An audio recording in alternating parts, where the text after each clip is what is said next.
Hello friends, स्वागत है आपका एक नए यूट्यूब चैनल पर। अगर आप इस वीडियो पे आ ही गए हो तो 2 मिनट बात सुन लीजिए।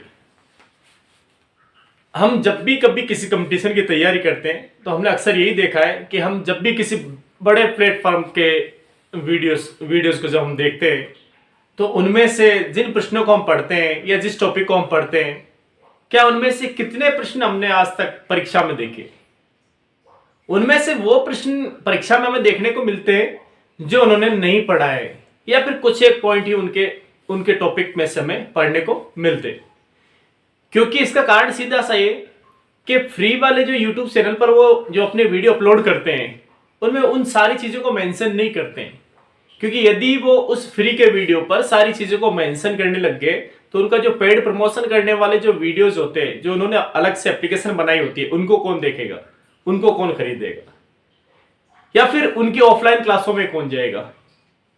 इसलिए उन टॉपिक में, उन वीडियोज में वो सारी चीजें मेंशन नहीं होती है जो एक बड़े कंपटीशन को फाइट करने के लिए जो भी प्रश्न पूछे जाते हैं वो सारी चीजें उसमें मेंशन नहीं होती, वरना उनकी कोचिंग पर, ऑफलाइन कोचिंग और उनके पेड प्रमोशन पर असर पड़ता है। इसलिए सिर्फ उन्हीं टॉपिक को वो एक्सप्लेन करते हैं, उन्हीं टॉपिक को बताते हैं जो नॉर्मली सब जानते हैं। तो फिर लोग सोचते हैं कि हाँ, इस प्लेटफॉर्म से मेरी तैयारी अच्छी हो रही है, जबकि वास्तविकता ये है कि उसमें हम उन सारी चीजों को कवर नहीं कर पाते। मैंने भी कंपटीशन की तैयारी की, काफी यूट्यूब चैनल देखे, काफी बड़े प्लेटफॉर्म को देखा, और उनमें भी मैंने यही चीज महसूस करी कि जो परीक्षा में आते हैं वो तो पढ़ाए ही नहीं। और उन चीजों के बारे में जब मैं अपनी 5-6 गाइड को देखने लगा तो उनमें मुझे पता लगा कि ये सारी चीजें तो किताब में से पूछी है, लेकिन जब भी हमें कोई टॉपिक पढ़ाया जा रहा है उनमें उन सारी चीजों के बारे में कोई वर्णन नहीं होता, कोई मेंशन, एक्सप्लेनेशन नहीं मिलता है। तो इसी बात को याद रखते हुए और इसी बात को ध्यान में रखते हुए मैंने भी एक नई यूट्यूब चैनल को क्रिएट किया है, और उसमें जो भी मैं टॉपिक डालूंगा उन टॉपिक को कम से कम 4-5 गाइड की हेल्प लेके तैयार करके फिर उसके बाद में उसमें वीडियो में बताया करूंगा, ताकि हर एक बच्चे की एक अलग लेवल की तैयारी हो। अगर आप चाहते हैं कि वास्तव में आपको अच्छी तैयारी करनी है तो इस YouTube चैनल को जरूर सब्सक्राइब करें, और इसमें रोजाना एक वीडियो या 2 वीडियो अपलोड किए जाएंगे जो आपकी आने वाली परीक्षाओं के लिए काफी इंपॉर्टेंट और महत्वपूर्ण रहेंगे। इसके लिए वीडियो को आप देखकर अंदाजा लगा सकते हैं कि वास्तविकता में जो कहा गया वो वास्तव में हुआ या नहीं हुआ। तो बिना देरी के शुरुआत करते हैं आज मध्यकालीन भारत के पहले ही टॉपिक यानी सिंध पर अरबों का आक्रमण। यहां से हम स्टार्ट करते हैं आज की। देखिए, सिंध पर अरबों का आक्रमण। पहले तो हमें यह पता होना चाहिए कि भारत की स्थिति में, तत्कालीन जो भारत था उस स्थिति में सिंध किस जगह पर था। ये आपको नक्शे में पता होगा, ऊपर वाला जो उत्तरी भारत वाला क्षेत्र है जहां अपने जम्मू कश्मीर साइड का एरिया पड़ता है, वहां पर सिंध क्षेत्र पड़ता है। अरबों का आक्रमण उस क्षेत्र पे होता है।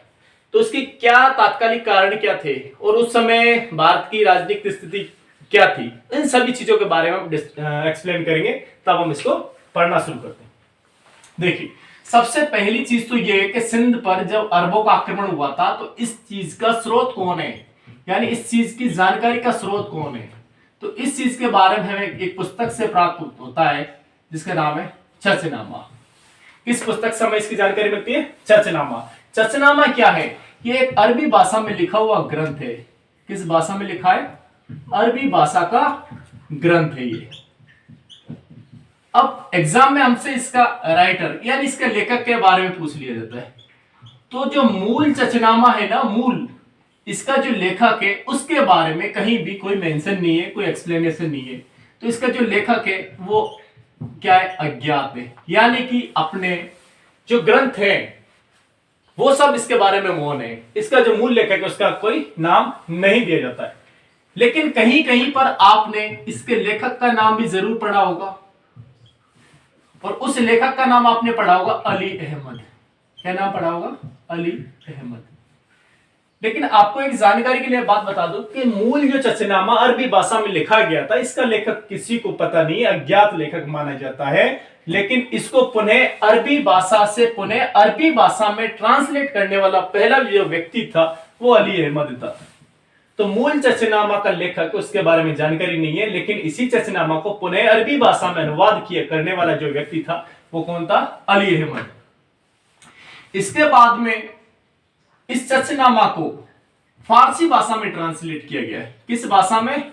फारसी भाषा में ट्रांसलेट किया गया। और फारसी भाषा में ट्रांसलेट करने वाला जो व्यक्ति था अली कूफी था। कौन था? अली कूफी। इसने इसे किस भाषा में ट्रांसलेट किया है? फारसी भाषा में किया है। ठीक है। अब इसके बाद में इसी चचनामा का इंग्लिश में भी ट्रांसलेशन हुआ है। किस भाषा में? इंग्लिश में, क्योंकि बड़ा फेमस ग्रंथ रहा था ये। और इसका जो इंग्लिश में ट्रांसलेट किया है वो किया है यूएम दाऊद पोटा ने। दाऊद पोटा। तो यह प्रश्न परीक्षा में पूछा हुआ है कि चचनामा का इंग्लिश भाषा में ट्रांसलेट किसने किया था? तो चचनामा का इंग्लिश भाषा में ट्रांसलेट यूएम दाऊद पोटा ने किया था। आप दाऊद पोटा नाम से इसको याद रख सकते हो। तो यह तो था उस मूल ग्रंथ के बारे में जिसमें हमें पता चलता है कि सिंध पर कभी अरबों का आक्रमण हुआ भी था। अब सिंध पर कब पहली बार अरबों ने आक्रमण किया था, इसके बारे में थोड़ा देख लेते हैं। तो देखिए, सिंध पर जो पहली बार आक्रमण हुआ है, क्या पहली बार जो आक्रमण हुआ है वो हुआ था सन 636 ईस्वी में। कब हुआ था? सन 636 ईस्वी में। और ये आक्रमण होने वाला स्थान जो था वो महाराष्ट्र प्रांत का था, यानी कि उस क्षेत्र का नाम आप जानते होंगे, बंबई का थाना क्षेत्र। बंबई का थाना क्षेत्र। प्रश्न एग्जाम में पूछ लिया जाता है कि सिंध पर अरबों का आक्रमण बंबई के थाना क्षेत्र पर सर्वप्रथम हुआ, तो ये किस राज्य की बात या किस प्रांत में स्थित है? तो कहां ये? महाराष्ट्र में है। कहां ये? महाराष्ट्र में। काफी इजी, सब जानते हैं इसके बारे में। तो सबसे पहली बार जो आक्रमण हुआ कब हुआ? सन 636 ईस्वी में। और उस समय जो खलीफा था, खलीफा के बारे में आप जानते हैं, मुस्लिमों का सबसे बड़ा धार्मिक जो गुरु होता है उसे खलीफा कहा जाता है। तो जो खलीफा था वो कौन था? उमर। कौन था? खलीफा उमर। अब ये जो आक्रमण था 636 ईस्वी वाला, ये पूर्णतया विफल आक्रमण रहा था। इसके कोई परिणाम ज्ञात नहीं हुए, कोई भी परिणाम नहीं निकला, लेकिन आक्रमण जरूर हुआ था। ठीक। यदि ऑब्जेक्टिव आता है कि सबसे पहला आक्रमण कब हुआ था, तो यदि आपके ऑप्शन में 636 है तो आपको यही सेलेक्ट करना होगा, क्योंकि पहला आक्रमण यही है। लेकिन सफल आक्रमण कब हुआ उनके बारे में अभी हम डिटेल में चर्चा करने वाले। तो ये तो था इसका बैकग्राउंड। अब हम देख लेते हैं कि सिंध पर जो अरबों का आक्रमण हुआ है उसका कुछ ना कुछ कारण रहा होगा, और वो कारण क्या था, और ऐसी क्या परिस्थितियां थी कि जिसके कारण अरब लोगों ने यहां पर आक्रमण किया है। ठीक, इन चीजों के बारे में देख लेते हैं। देखिए, सबसे पहली बात तो कि अरब जो लोग हैं, अरब लोग ये भारत में पहली बार कैसे आए थे? तो अरबी जो लोग हैं भारत में पहली बार व्यापारी के रूप में आए थे। कैसे आए थे? व्यापारी के रूप में। आक्रमण करने से पहली बार नहीं आए थे, ये व्यापारिक रूप में यानी व्यापार की दृष्टि से पहली बार आए थे। और आने के बाद कुछ इनमें से अरब जो लोग हैं वो यहीं बस गए थे। तो आने वाला स्थान कौन सा था? तो आपके समुद्र तट का इलाका, यानी केरल के पास में जो मालाबार तट है, भारत के नक्शे में आपको पता है केरल की स्थिति किस जगह पर है, और वहां मालाबार तट है। तो उस मालाबार तट पर अरब व्यापारी पहले आया जाया करते थे अपने व्यापार के हिसाब से।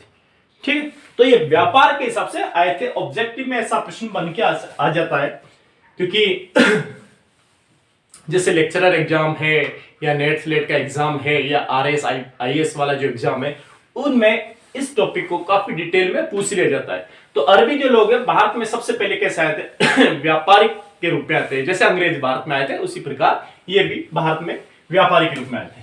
और कहां आए थे? मालाबार तट पर। मालाबार तट। और ये मालाबार तट कहां है? केरल में, इस जगह पर आए थे। अब इनके आक्रमण का क्या कारण रहा था उसके बारे में देख लेते हैं। तो देखिए, आक्रमण का कारण और उस समय भारत की तात्कालिक स्थिति,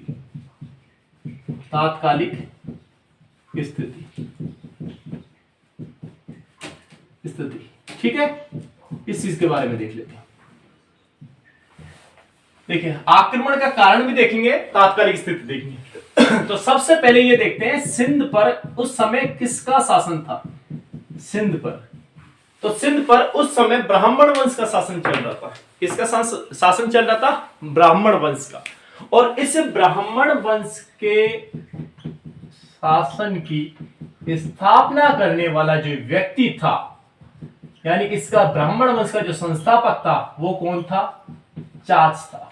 और इसी चाच के नाम पर यह ग्रंथ चचनामा लिखा गया था। ठीक है, तो समझ में आ गई बात कि सिंध पर किस वंश का शासन चल रहा था? ब्राह्मण वंश का शासन चल रहा था। और यहां का जो इस वंश का जो संस्थापक था वो कौन था? चाच था। और इस चाच का एक पुत्र था, काफी योग्य व्यक्ति था, जिसका नाम था दाहिर। तो चाच की मृत्यु के पश्चात सिंध का शासक कौन बनता है?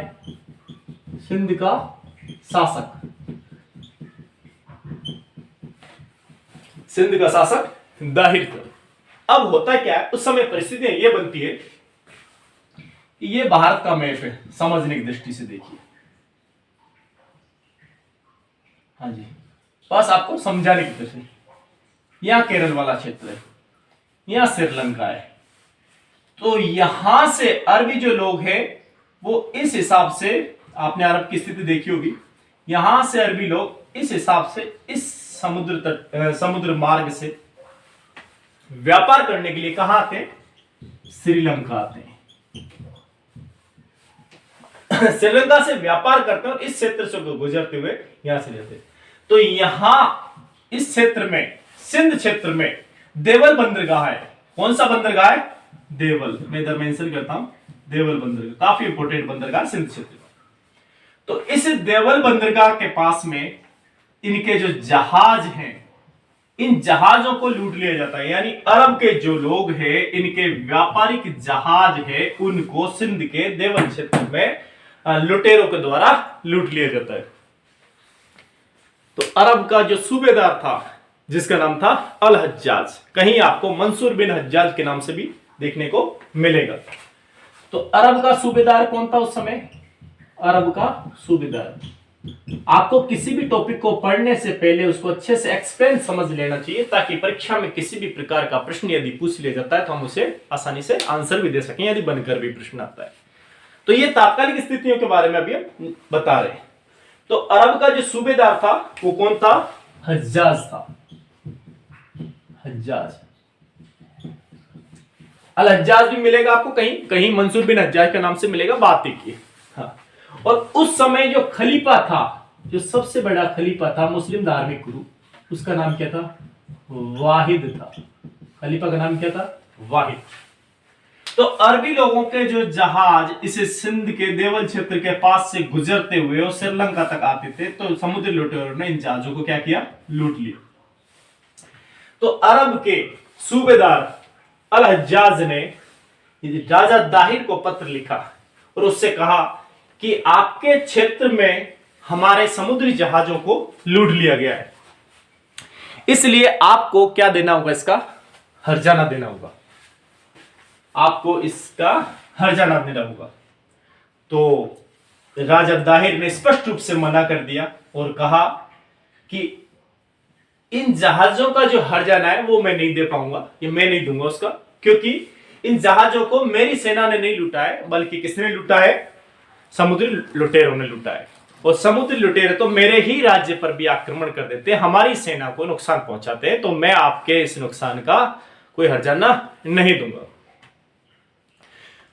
उन्होंने, अरब लोगों ने दाहिर से ही हर्जाना क्यों मांगा, इसका कारण भी आपको पता होना चाहिए, क्योंकि दाहिर ने तो लूटा नहीं, ना उसकी सेना ने लूटा, तो फिर दाहिर से क्यों मांगा गया था?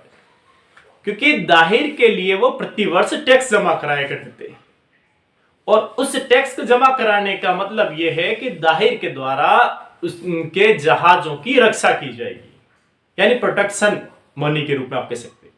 तो प्रोटेक्शन दिया करता था। लेकिन जब उसके टैक्स देने के बावजूद, अरबी लोगों के टैक्स देने के बावजूद भी उनके जहाजों को लूटा जा रहा है, तो वो अपने उस हर्जाने की मांग किससे करेंगे? नॉर्मल बात है, दाहिर से ही करेंगे। तो दाहिर ने देने से मना कर दिया। दाहिर ने जैसे मना किया तो अल हज्जाज ने खलीफा वाहिद को पत्र लिखा और खलीफा वाहिद से कहा कि हमारे जहाजों को सिंध के देवल क्षेत्र के पास में लूट लिया गया है और इस देवल क्षेत्र और इस तटीय इलाके को हम टैक्स देते हैं और यहाँ का शासक है दाहिर और उसने हर्जाना देने से मना कर दिया है, तो हम इस राजा दाहिर पर आक्रमण करना चाहते हैं। तो खलीफा वाहिद ने इस आक्रमण की अनुमति हज्जाज के लिए दे दी। अब भारत पर आक्रमण यानी इस सिंध क्षेत्र पर आक्रमण का कारण आपके समझ में आ गया होगा, तात्कालिक स्थिति समझ में आ गई होगी। अब यहां आक्रमण होता है क्या होता है? आक्रमण। अब आक्रमण के जो चरण हैं उनको भी समझ लीजिए, क्योंकि आक्रमण के चरणों में से भी प्रश्न पूछ लिए जाते हैं और किस प्रकार से प्रश्न आते हैं वो भी सुन लीजिए।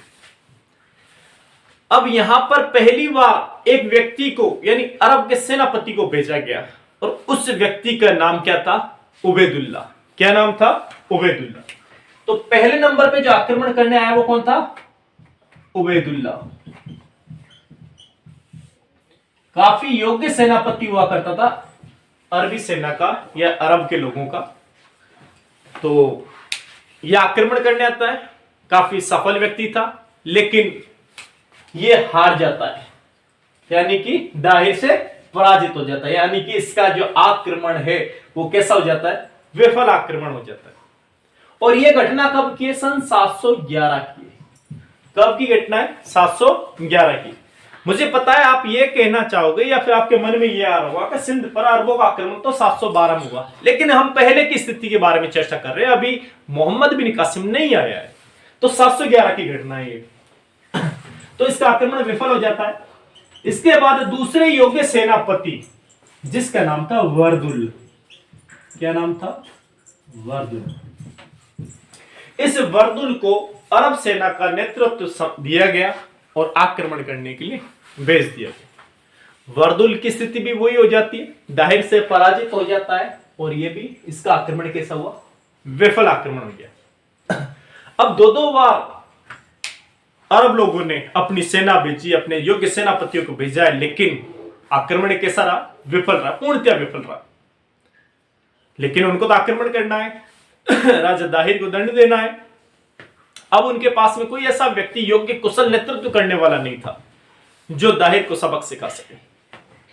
तो उस समय एक नवयुवक बाहर निकलता है और वो कहता है कि मैं इस आक्रमण को सफल बना सकता हूं, मेरे पास इतनी योग्यता है, क्षमता है।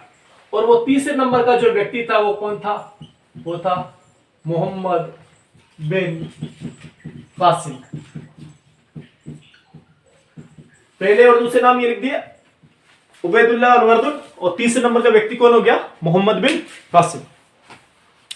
मोहम्मद बिन कासिम ने कहा कि मैं इस आक्रमण को सफल बना सकता हूं, शर्त यह होगी कि सारा नेतृत्व मैं अपने हिसाब से करूंगा। और इस नवयुवक की जो आयु थी वो क्या थी? मात्र 17 वर्ष थी। बात समझ में आ गई? और ये मोहम्मद बिन कासिम कौन था ये भी सुन लीजिए।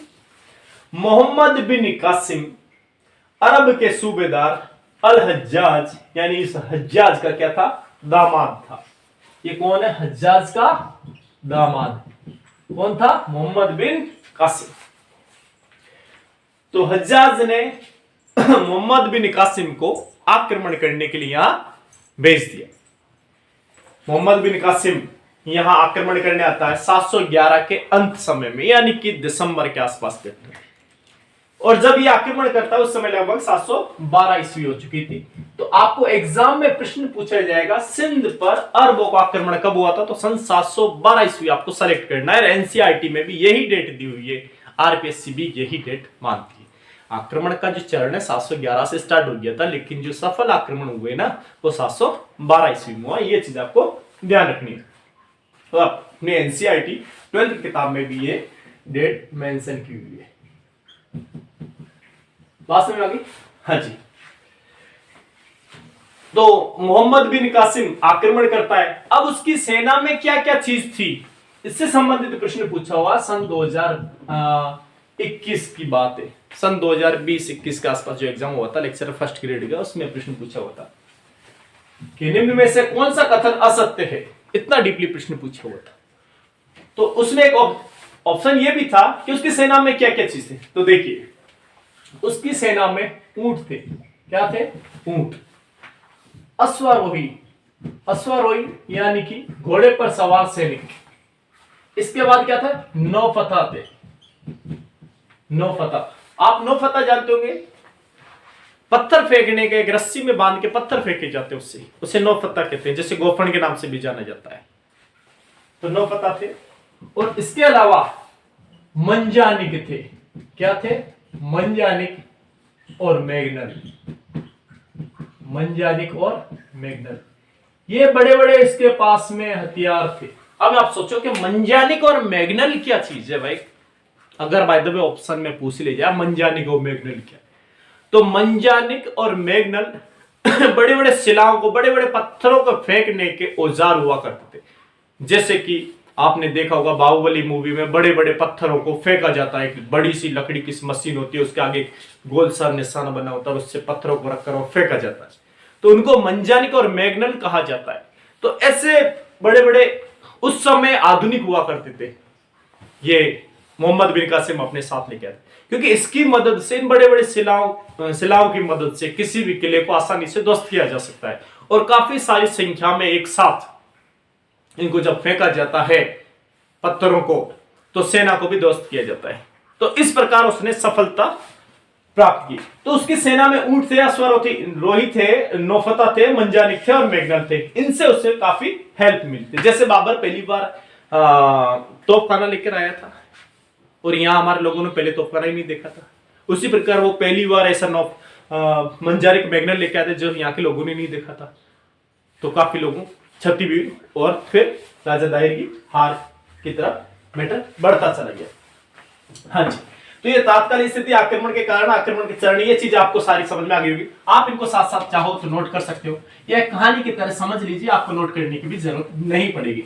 लेकिन इन फ्यूचर आपको हमेशा याद रहे, उसके लिए यदि आप इस कहानी को भी नोट करें तो काफी अच्छा रहेगा। हाँ जी, तो यहां तक कहानी आपको समझ में आ गई। अब देखते हैं उसके आक्रमण के परिणाम क्या क्या हुए, उसके आक्रमण के क्षेत्र कौन कौन से थे। तो उसने सबसे पहले, यानी कि मोहम्मद बिन कासिम, इसने जो आक्रमण किए थे, सबसे पहला जो क्षेत्र था वो कौन सा था? उसी देवल क्षेत्र पे किया उसने। किस पे किया? देवल बंदरगाह पर। इसी देवल बंदरगाह पर उसने क्या किया? आक्रमण किया। और आक्रमण करने पर इस क्षेत्र को जीत लिया तुरंत ही उसने। और सबसे पहली बार क्या लगा दिया? जजिया कर लगा दिया उसने। इस जजिया कर की शुरुआत भारत में सिंध क्षेत्र के देवल से ही होती है। आपने पढ़ा होगा, आप जानते हैं जजिया कर क्या होता है, परीक्षा में प्रश्न पूछ लिया जाता है जजिया कर क्या होता है। तो मुस्लिम शासक द्वारा अपने शासित क्षेत्र में लगाया गया एक धार्मिक कर, जो गैर मुस्लिम लोगों के द्वारा चुकाया जाएगा। अब उन गैर मुस्लिमों में हिंदू भी हो गए, सिख है, क्रिश्चियन है, बौद्ध है, जैन है, ईसाई है, पारसी, यहूदी है, यानी जिस किसी भी धर्म के हैं जो मुस्लिम नहीं है, बस उन सभी के द्वारा एक धार्मिक टैक्स प्रति वर्ष शासक यानी राजा को दिया जाएगा, वो जजिया कर कहलाता है। तो भारत में सबसे पहली बार जजिया कर की शुरुआत कब से होती है? सन 712 के। किसने लगाया था? मोहम्मद बिन कासिम। मोहम्मद बिन कासिम कौन था? अरब का मुसलमान, ठीक है। और किस क्षेत्र पर लगाया गया था? देवल पर। और देवल क्षेत्र किसके अंडर में आता था? दाहिर के। ऐसे ही प्रश्न उल्टे सीधे करके कैसे भी पूछ लीजिए, आपको मैं चीज ध्यान रखनी, देवल क्षेत्र पर जजिया कर सन 712 में मोहम्मद बिन कासिम ने लगा दिया था, ठीक है। हाँ जी, आगे सुनिए। देवल के बाद जो उसके जीतने के क्रम है वो बढ़ते चले गए। उसके बाद उसने नीरुन को जीता, देवल, नीरुन। फिर उसके बाद उसने सहवान को जीता। फिर उसके बाद में किसको जीता? शीशम को जीता। ये वो क्षेत्र हैं जिनको लगातार जीतता गया। आपने इसी क्षेत्र को पढ़ा होगा पक्का, इन क्षेत्रों को आपने नोटिस नहीं किया होगा, लेकिन उसके विजय के क्रम में ये इन चीजों के बारे में आपसे पूछा जा सकता है कि मोहम्मद बिन कासिम के जो अभियान थे उनके क्रम में किस किस क्षेत्र को क्रम वाइज जीता गया। तो देवल है, नीरू ने, सेवान है, सीसम, इन क्षेत्रों को जीता गया। उसके बाद में जो मेन इंपॉर्टेंट स्थान आता है वो होता है राबर, जिसे राबर या रावर के नाम से भी जाना जाता है, राबर या रावर। और यहां जो युद्ध लड़ा गया उसे राबर का युद्ध कहा जाता है। क्या कहा जाता है? राबर का युद्ध। और ये कब लड़ा गया? सन 712 ईस्वी में ही लड़ा गया। और किस किस के मध्य था ये तो बताने की कोई जरूरत ही नहीं है, क्योंकि अरब के साइड से तो मोहम्मद बिन कासिम था, मोहम्मद बिन कासिम। और भारत की तरफ से यानी सिंध की तरफ से कौन था? दाहिर था। और इस युद्ध में कौन जीत गया? मोहम्मद बिन कासिम, मात्र 17 वर्ष का लड़का मोहम्मद बिन कासिम जीत जाता है। और इसी युद्ध में राजा दाहिर वीर गति को प्राप्त होते हैं। अब राजा की मृत्यु के बाद निश्चित है कि अब राज्य लगभग चला गया, लेकिन फिर भी राजा दाहिर की पत्नी जिसका नाम था रानी बाई, उस रानी बाई ने अपनी सेना का कुशल नेतृत्व किया और काफी हद तक अरब लोगों का, अरब सेना का क्या किया? मुकाबला किया। लेकिन सेना को हारना निश्चित ही था। तो राजा दाहिर के बाद में नेतृत्व किसने किया है? रानी बाई ने। और रानी बाई कौन है? राजा दाहिर की पत्नी। लेकिन अपनी सेना को मरते हुए देखकर, अपनी सेना को हारता हुआ देखकर रानी बाई ने क्या कर लिया? जोहर कर लिया। क्या कर लिया है? जोहर कर लिया। तो भारतीय इतिहास में जोहर का जो पहला साक्ष्य प्राप्त होता है वो कहां से होता है? सिंध क्षेत्र से, भारत के सिंध क्षेत्र से। कहां से प्राप्त होता है? भारत के सिंध क्षेत्र से। और ये जोहर किसने किया है? रानी बाई ने। रानी बाई कौन है? राजा दाहिर की पत्नी। तो कितने इंपोर्टेंट प्रश्न आ रहे हैं। देखो, जजिया कर भी सिंध के देवल क्षेत्र में लगा मोहम्मद बिन कासिम के कारण। जोहर भी मोहम्मद बिन कासिम के कारण हुआ, रानी बाई ने किया है। तो ये सारी काफी चीजें जो डिटेल में और डीपली हमसे प्रश्न परीक्षा में पूछ ली जाती है।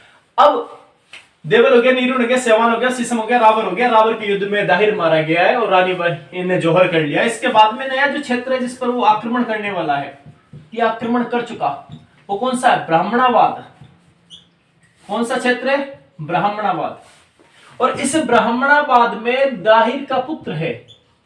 कौन? दाहिर का पुत्र। और इस दाहिर के पुत्र का नाम क्या है? जयसिंह। दाहिर के पुत्र का नाम क्या है? राजा जयसिंह। दाहिर के पुत्र ने देखा कि मेरे पिता की मृत्यु हो गई, मेरी माता की मृत्यु हो गई, अब मुझे क्या करना है? वो तो किसी को नहीं जीतने दे रहा है। तो जयसिंह ने क्या किया? इस्लाम धर्म ग्रहण कर लिया। क्या धर्म के लिए? इस्लाम धर्म ग्रहण कर लिया। आई बात समझ? तो भारत में पहली बार इस्लाम धर्म स्वेच्छा से ग्रहण करने वाला व्यक्ति कौन बन गया? राजा जयसिंह, जो कि दाहिर का पुत्र था। और इसका शासन कहां से कर रहा था? ब्राह्मणाबाद से। इसके बाद में 7वें नंबर पे जो पॉइंट आता है, जो क्षेत्र आता है जिसको मोहम्मद बिन कासिम ने जीता था, वो कौन था? अलोर या अरोर। ये दोनों नाम आपको देखने को मिलेंगे। कौन कौन से? अलोर या अरोर। और ये क्षेत्र कौन है? ये उस समय तत्कालीन सिंध की राजधानी हुआ करती थी। क्या थी? राजधानी। अलोर या अरोर क्या है? राजधानी। को छोटा बड़ा स्थान नहीं है। और अलोर और या अरोर ये दोनों स्थान आपको मिलेंगे, एक ही नाम है वास्तव में। ये राजधानी हुआ करती सिंध के उस समय। यदि आपसे परीक्षा में प्रश्न पूछ लिया जाए कि सिंध पर अरबों के आक्रमण के समय सिंध की तात्कालिक राजधानी कौन सी थी, तो कौन सी थी? अरोर या अलोर। तो राजा मर गया, उसके बेटे ने इस्लाम ग्रहण कर लिया। अब किसको जीतेगा? नॉर्मली अलोर या अरोर को जीत लिया। इसके बाद में कुछ क्षेत्र और हैं जिन पर भी विजय हासिल करता है। उनमें से एक क्षेत्र है 8वें नंबर पर सिक्का। मैं इधर लिख देता हूं। कौन सा क्षेत्र है? सिक्का।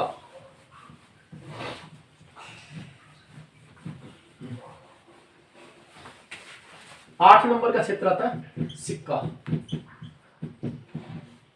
सिक्का में ज्यादातर जो व्यक्ति थे वो कौन थे? व्यापारी, हिंदू व्यापारी हुआ करते थे।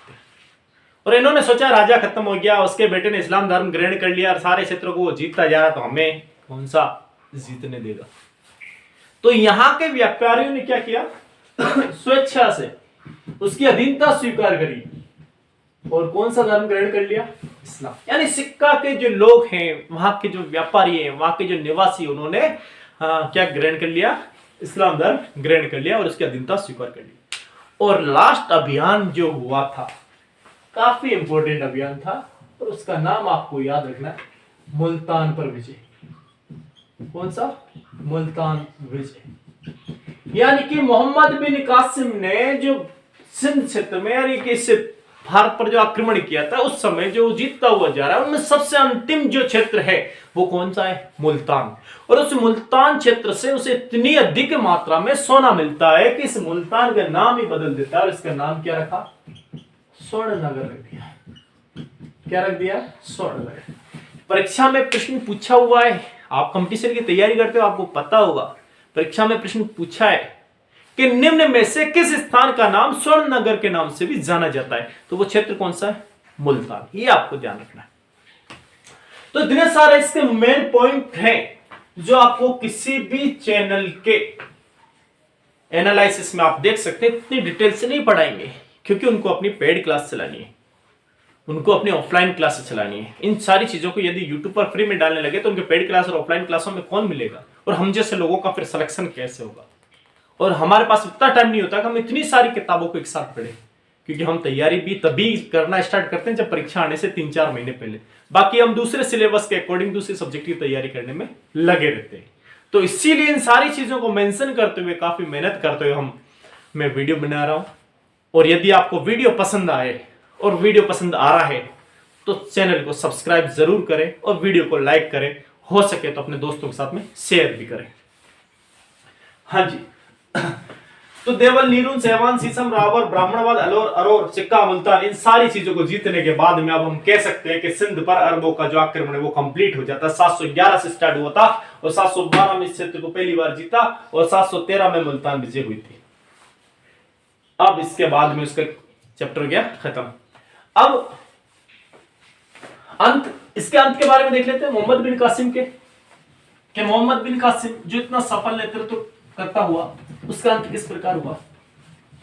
तो अभी थोड़ी देर पहले हमने बताया कि रावर की युद्ध करते हुए राजा दाहिर मारा गया और राजा दाहिर की एक पत्नी थी जिसका नाम रानी बाई था। रानी बाई ने जोहर कर लिया, लेकिन राजा दाहिर की और भी तो पत्नियां हो सकती है। तो राजा दाहिर की और भी पत्नी थी, दाहिर की पत्नी एक तो भी बताइए रानी बाई, और एक और कौन है? लाडी देवी या लाडी बाई या लाडी देवी के नाम से। लाडी बाई मिल जाए या आपको लाडी देवी मिल जाए, बात एक ही। तो इसकी 2 बेटियां थी, एक का नाम क्या था? सूर्या देवी, और एक का नाम क्या था? परमल देवी।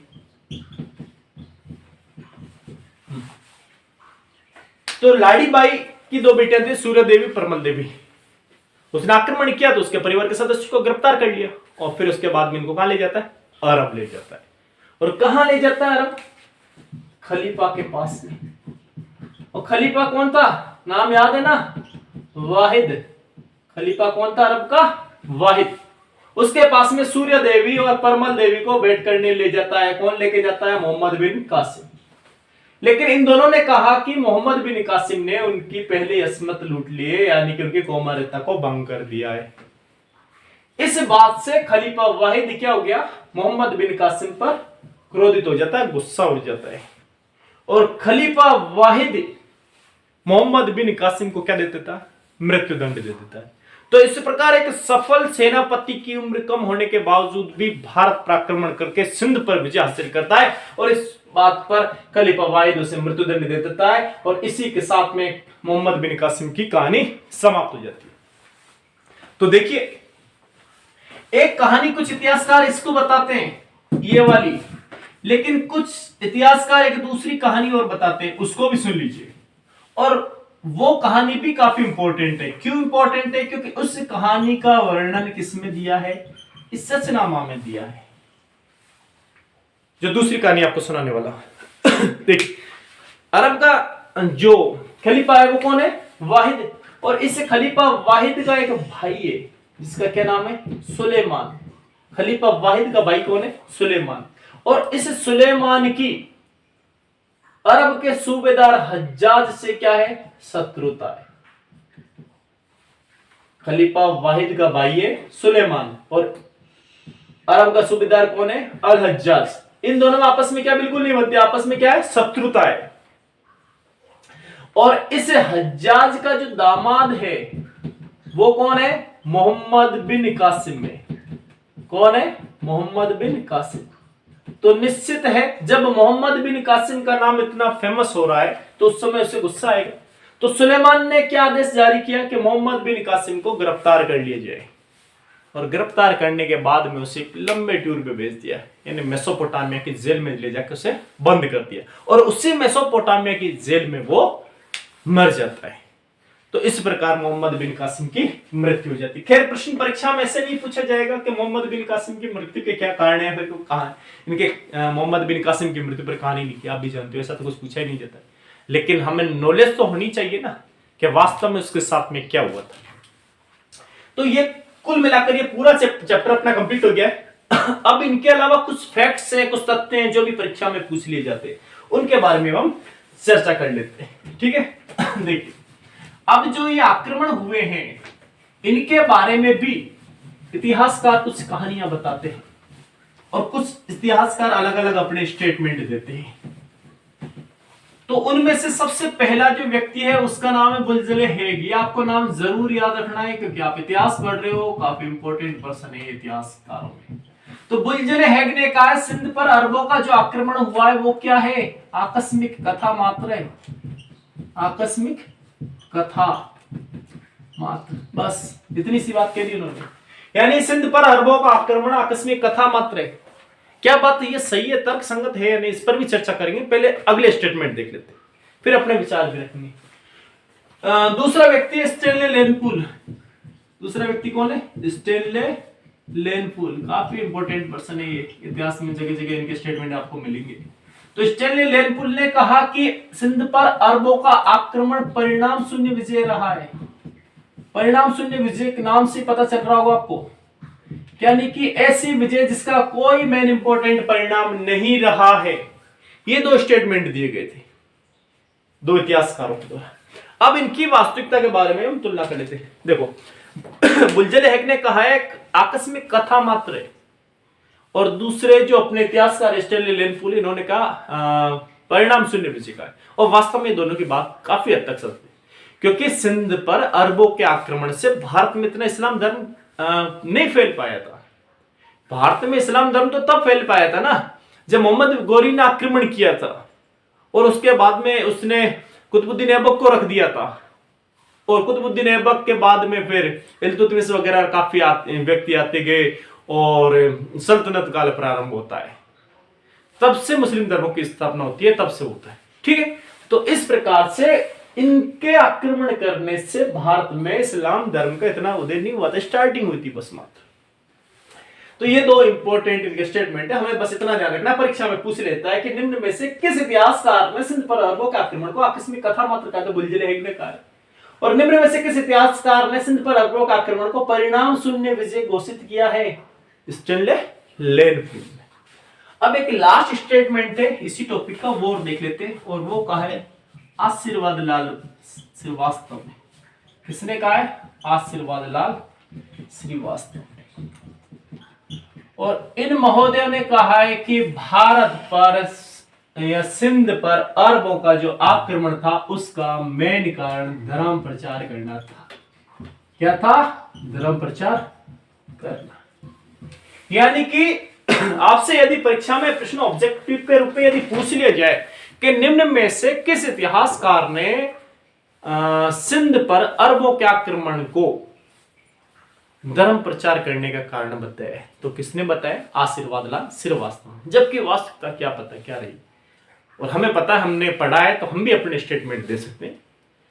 तो हमारे अनुसार तो जो चचनामा वर्णन करता है कि समुद्री जहाजों को लूटने वाली कहानी है, वो बिल्कुल वास्तव है। और तो आक्रमण का कारण तो वही रहा था। ठीक, बाकी इनके स्टेटमेंट परीक्षा में पूछ ली जाए तो हमें उसका आंसर देना ही पड़ेगा।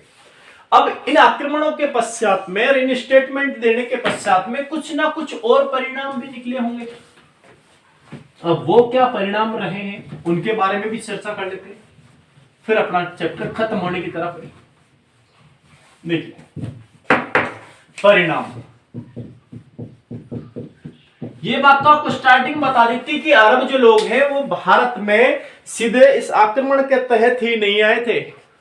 इसके अलावा वो पहले से ही यहां केरल के मालाबार तट पर आ चुके थे व्यापारी के रूप में, और कुछ लोग यहां रहते भी थे। तो परिणाम में यह निकलता है कि अब अरब का भारत से व्यापार क्षेत्र बढ़ता है। क्या होता है? व्यापार बढ़ता है। अरब और भारत में व्यापार बढ़ता है। दूसरा कारण, भारत में 0.0 वर्गमूल घनमूल इन चीजों का विकास हो चुका है। यानी इन गणित की विधाओं के बारे में हम परिचित हो चुके हैं, तो इसका ज्ञान और उन्होंने भी ग्रहण किया है। यानी वर्गमूल, दशमलव, घनमूल, वर्ग, ये जो गणित के टॉपिक है इनका भी ज्ञान होता है। नेक्स्ट है, भारत के काफी ग्रंथों का अरबी भाषा में अनुवाद हुआ है। भारत के काफी ग्रंथों का भी क्या हुआ है? अरबी भाषा में अनुवाद हुआ है। और उसमें पंचतंत्र जो नीति शास्त्र की पुस्तक है, आपने जरूर सुना होगा इसके बारे में। इस पंचतंत्र का क्या हुआ है? अरबी भाषा में अनुवाद किया है। किस भाषा में? अरबी भाषा में अनुवाद हुआ है। और अरबी भाषा में इस पंचतंत्र को क्या कहा गया? कलील व दिमना। क्या नाम दिया है? कलील व दिमना। तो आपसे प्रश्न पूछ ले जाए कि कलील व दिमना क्या है, तो नीति शास्त्र की पुस्तक है। जो पंचतंत्र है उसका अरबी भाषा में ट्रांसलेट हुआ है। और इसका किसने किया है अनुवाद? इसका जो ट्रांसलेट करने वाला था इब्न अल मुखफ्फा। ये अगर नाम याद रह जाए तो कर लेना भाई। क्या नाम है? इब्न अल मुखफ्फा। पंचतंत्र नीति शास्त्र का अरबी भाषा में कलील व दिमना के नाम से इन्होंने ट्रांसलेट किया है। और इसके अलावा एक और है, क्या? ब्रह्म सिद्धांत। क्या है? ब्रह्म सिद्धांत पुस्तक है ये गणित की। और इसके अलावा है खंड खांड्यक। क्या नाम है? खंड खांड्यक। और ये दोनों ही किताब किसने लिखी है? महान गणितज्ञ ब्रह्मगुप्त ने। तो ब्रह्मगुप्त की गणित के जो ग्रंथ है ब्रह्म सिद्धांत और खंड खांड्यक, इनका भी अरबी भाषा में ट्रांसलेट किया गया। और किस नाम से किया गया? इनका जो ट्रांसलेट है वो मतलब किसने किया है? अल हजारी और इब्राहिम पिंजरी ने किया है। अल हजारी और इब्राहिम पिंजरी, इन दोनों व्यक्तियों ने ब्रह्म सिद्धांत खंड खांड्यक का क्या किया है? अरबी भाषा में अनुवाद किया है। किस भाषा में? अरबी भाषा में अनुवाद। और अरब के बहुत सारे लोग यहां आते हैं और संस्कृत भी सीखते हैं। तो ये सब परिणाम है उस युद्ध के पश्चात में। और इसके अलावा कुछ चीजें हमने भी सीखी है उनसे। और क्या सीखा है? भारत में जो खजूर है, इस खजूर की खेती करना हमने कहां से सीखा है? अरब लोगों से। भारत में ऊंट पालना, ये चीज भी हमने कहां से सीखी है? अरब लोगों से। ठीक है, तो ये कुछ चीजें हैं जो यहां से उन्होंने ज्ञान के रूप में प्राप्त किए, और उन लोगों से हमने भी ज्ञान के रूप में या कुछ चीजों को हमने पाया है। क्योंकि व्यापार बढ़ा है, एक दूसरे के लोग संपर्क में आने लगे। तो इतना टॉपिक पढ़ने के बाद में आपको भी लग रहा होगा कि वास्तव में आपने इस टॉपिक को काफी डिटेल में पढ़ा है। यदि आपने वास्तव में इसमें कुछ सीखा है तो वीडियो को जरूर लाइक करें, कमेंट करें, अपने दोस्तों के साथ में शेयर करें और चैनल को सब्सक्राइब जरूर कर लें, ताकि हमें मोटिवेशन मिलता रहे और इसी प्रकार मेहनत करके काफ़ी आगे तक हम जाएं और टॉपिक को सेलेक्ट करते हुए आपके किसी भी एग्जाम में जहां काफ़ी डीपली से पूछा जाएगा उन सारे एग्जाम की तैयारी हम आपको कराएं। तो ये हमारा पहला वीडियो है जिसको आप जितना सपोर्ट करें उतना कम रहेगा। आप सपोर्ट कीजिए इसे ताकि हम आगे इसी प्रकार वीडियो बनाते रहे। तो आज के लिए इतना काफ़ी है। उम्मीद है वीडियो आपको काफ़ी अच्छे से पसंद आएगा। नोट्स बनाते रहें बस और अपनी तैयारी को लगातार जारी रखें। आज के लिए इतना काफ़ी। धन्यवाद।